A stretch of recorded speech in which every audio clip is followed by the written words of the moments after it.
안녕하세요 여러분. 오늘의 흥미로운 영상 내용은 웨이모의 세상입니다. 우리 모두 그 세상을 함께 달리고 있을 뿐입니다.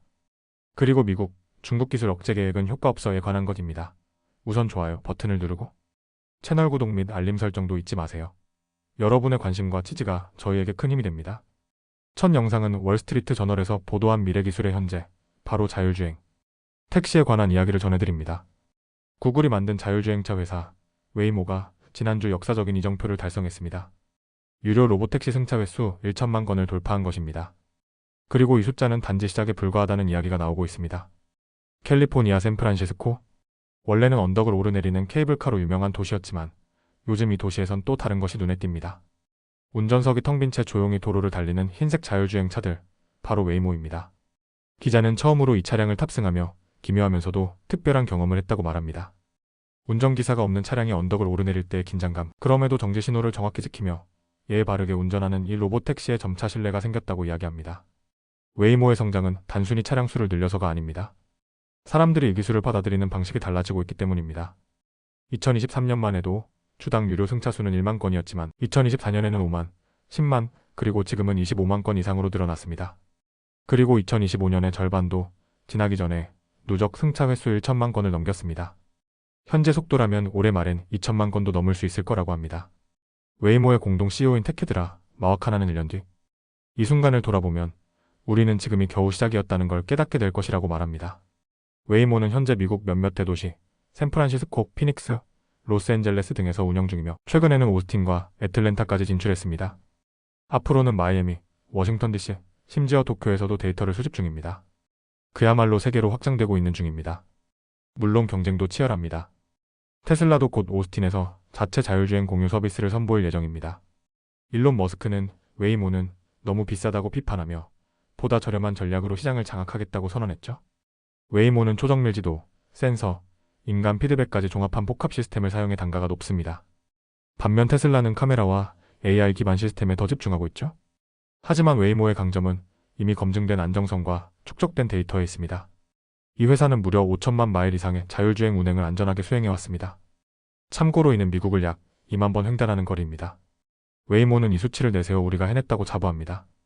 실제로 샌프란시스코에서 웨이모는 이제 관광 명소로까지 자리 잡았습니다. 처음에는 사람들도 자율주행차를 불편해했지만 지금은 운전기사를 택할까, 로봇을 택할까 고민하는 시대가 되었죠. 웨이모는 지금 이 순간 실제 도로에서 사람들의 행동을 바꾸고 있습니다. 흥미로운 점은 가격이 우버나 리프트와 비슷하다는 겁니다. 운전기사가 없기 때문에 팁을 줄 필요도 없고 어색한 대화를 나눌 필요도 없습니다. 게다가 차량 대수도 늘고 있어 대기시간도 줄어들고 있습니다. 다만 아직 샌프란시스코의 고속도로 같은 일부 지역에서는 운행이 제한적입니다.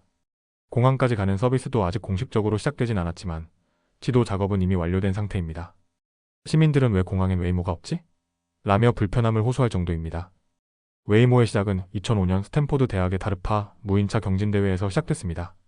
그 후 구글은 2010년 프로젝트를 공개했고 2015년에는 완전 자율주행 성공, 2020년에는 무인 영업을 시작했습니다. 그리고 2025년 이 모든 역사의 정점에서 1천만 건의 승차를 기록하며 새로운 시대를 여는 중입니다. 한 가지는 분명합니다. 웨이모의 세상은 더 이상 미래 이야기가 아니라는 점입니다. 마와카나는 이렇게 말했습니다. 이건 공상과학이 아닙니다. 지금 우리가 살아가고 있는 현실입니다.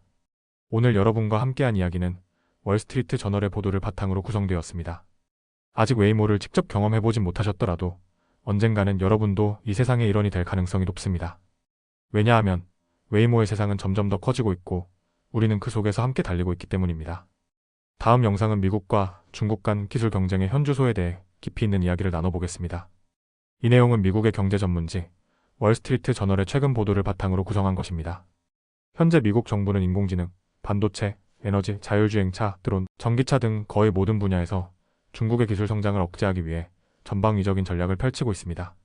그러나 그 결과는 생각만큼 긍정적이지 않습니다. 실제로 지금까지 미국의 억제 전략은 중국의 기술 성장 속도를 늦추기보다 오히려 가속화시키고 있다는 우려가 커지고 있습니다. 지금 중국은 어떤 상황일까요? 전기차는 미국 제품보다 저렴하면서도 품질이 뛰어납니다. 드론 시장에서는 이미 세계를 장악했고 자율주행차는 베이징과 우한 거리를 활보하고 있습니다. 태양광 패널과 배터리 생산에서는 세계 공급의 대부분을 중국이 책임지고 있으며 인공지능과 관련된 반도체 분야에서도 그 격차를 빠르게 좁히고 있습니다. 이런 흐름 속에서 미국 내부에서도 격렬한 논쟁이 벌어지고 있습니다. 특히 백악관과 워싱턴의 일부 싱크탱크는 중국으로의 마이크로칩과 AI 기술 수출을 철저히 막아야 한다고 주장합니다. 이들은 국가 안보를 최우선 가치로 두고 AI 기술이 무기화될 수 있다는 점을 우려합니다. 예를 들어 유도 미사일의 목표를 잡는 데 쓸 수 있는 AI 기술이 중국으로 넘어가는 것이 과연 정당한 일인가에 대한 질문이 제기되는 것이죠. 하지만 반론도 만만치 않습니다. 대표적인 인물로는 반도체 대기업 엔비디아의 CEO 젠슨 황이 있습니다. 그는 수출 통제가 오히려 중국의 자립을 자극하고 미국 기업이 중국이라는 거대한 시장을 잃게 만든다고 경고합니다. 실제로 화웨이와 같은 중국 기업은 미국의 수출 제한 이후 자국산 칩을 더 적극적으로 개발하고 있으며 이제는 엔비디아와 성능 격차를 빠르게 좁히고 있습니다. 화웨이의 최신 AI 칩 어센드 910C는 단일 성능 면에서는 아직 엔비디아를 따라잡지 못했지만 화웨이는 이를 대량으로 탑재한 슈퍼컴퓨터를 앞세워 처리 능력 면에서는 오히려 앞서가는 모습입니다. 더구나 중국은 에너지 생산량이 막대해 전력 소비가 많은 슈퍼컴퓨터 운용에도 문제가 없습니다. 중국의 칩 제조사 SMIC는 현재 세계 3위의 규모로 성장했으며 미국의 수출 제한 조치 이전 기술을 사용함에도 놀라운 품질을 보여주고 있습니다. 실리콘밸리 투자자와 분석가들은 이제 중국은 이 기술을 못 따라올 거야 라는 낙관이 더 이상 통하지 않는다고 말합니다. 문제는 못 따라온다가 아니라 언제 따라잡을까입니다. 그렇다면 중국은 어떻게 이런 성과를 거둘 수 있었을까요? 전문가들은 중국이 보유한 인구 규모와 교육 수준, 기술 인프라, 정보 주도의 집중 투자 등을 그 비결로 꼽습니다. 특히 엔비디아의 황 CEO는 전 세계 AI 엔지니어의 절반이 중국에 있다고 주장합니다.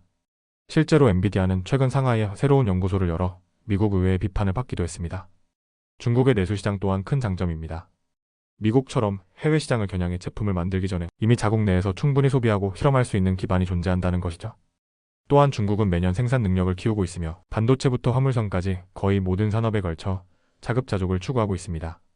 이 모든 것은 트럼프 대통령 당시의 정책에서 시작된 일입니다. 2018년 당시 상무장관 윌버 로스는 국가안보를 이유로 중국 통신회사 GT와 미국 기술 기업 간 거래를 차단하며 본격적인 기술 봉쇄에 나섰습니다. 이는 당시 중국에 강력한 충격을 줬고 중국 정부는 그 이후 기술 자립에 본격적으로 나서게 됩니다. 하지만 지금 시점에서 돌아보면 미국의 수출 제한이 중국의 성장 속도를 늦추는 대신 되려 독립적인 기술 생태계를 구축하도록 밀어붙이는 결과를 가져온 셈입니다. 미국 기술 분석가 된 왕은 우리가 가진 건 최상의 대응이 아니라 7번째 대안에 불과하다고 말합니다. 그는 이제 중국 기업들과의 신뢰는 회복 불가능한 수준에 이르렀다고 평가합니다. 결국 미국은 중국의 기술 성장을 막기 위해 더 강력한 통제를 가할 수밖에 없는 상황에 몰려 있습니다. 동시에 그 통제가 자칫 미국 기업들에게 손해를 끼치고 중국의 자립을 도와주는 꼴이 되는 아이러니한 현실에 직면해 있습니다. 이제 중요한 질문은 하나입니다. 정말로 중국이 미국을 따라잡을까? 그리고 만약 그렇다면 그 시점은 언제가 될까요? 이 질문은 미국 정부는 물론 전 세계 투자자와 기업들이 모두 직면한 문제입니다. 오늘 전해드린 내용은 월스트리트 저널의 보도를 바탕으로 구성했습니다. 기술의 미래는 단순한 경제 문제가 아닌 국제 질서와 안보, 그리고 글로벌 권력의 축을 바꾸는 중대한 이슈가 되고 있습니다. 여러분은 이 변화의 흐름 속에서 어떤 선택을 하시겠습니까? 오늘은 여기까지입니다. 다음 영상에서 더 유익하고 흥미로운 내용으로 찾아뵙겠습니다. 이 영상은 투자 의견이 아닙니다. 매우 감사합니다.